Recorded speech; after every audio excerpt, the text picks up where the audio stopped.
особо желательно, но ладно. Давай, Петька. Это достанет рукой, вот так. Петь, ты куда?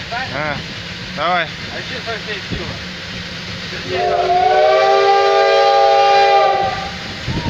Все. Спасибо большое. А ты в топку хочешь посмотреть? Печку будешь смотреть?